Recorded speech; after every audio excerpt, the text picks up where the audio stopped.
On a recent trip to my hometown, a family friend told me about the Agricultural History Farm. She does volunteer work there. It sounded pretty cool, so I decided to go take a look. And let me just tell you, I found myself just 45 minutes outside of the nation's capital, surrounded by rolling green hills and Shakespearean gardens. I was in the suburban countryside. If you leave D.C. and head north, you will enter Montgomery County, Maryland. It's one of the nation's capital's wealthiest metropolitan suburbs. It's home to the National Institute of Health, the FDA, with the current population at a little over 1 million and still growing. It's also hard to imagine that it's home to 540 working farms, 350 horticulture businesses, and over 10,000 horses grazing about. But it's all true. Of these three components, we have about $287 million a year that's contributed to the county's economy.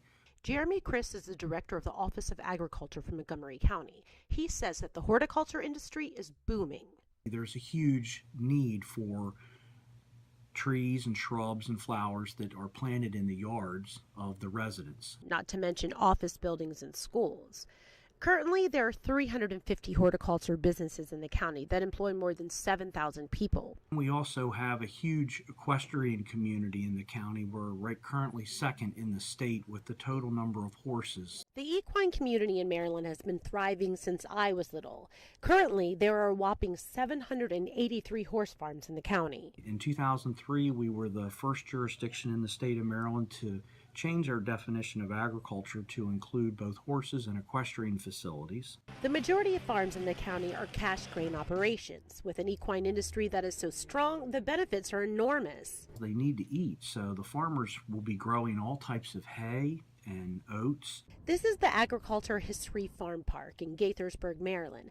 The farm sits off Moncaster Road on 455 acres. It's a place that stimulates the senses and a truly rural atmosphere.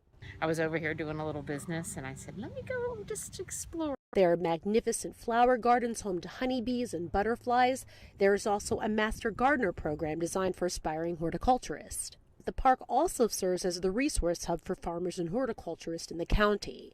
If a farmer has an erosion problem, we can go out and assess the field. We can make recommendations on how to correct the erosion problem. Montgomery County has been active in farmland preservation for over 30 years.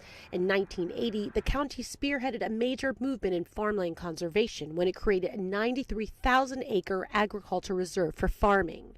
What's important about our farmland preservation programs is that they preserve farmland for future food and fiber production, and they minimize the potential for development. The program has been characterized as the most famous, most studied, and most emulated program of its kind in the United States.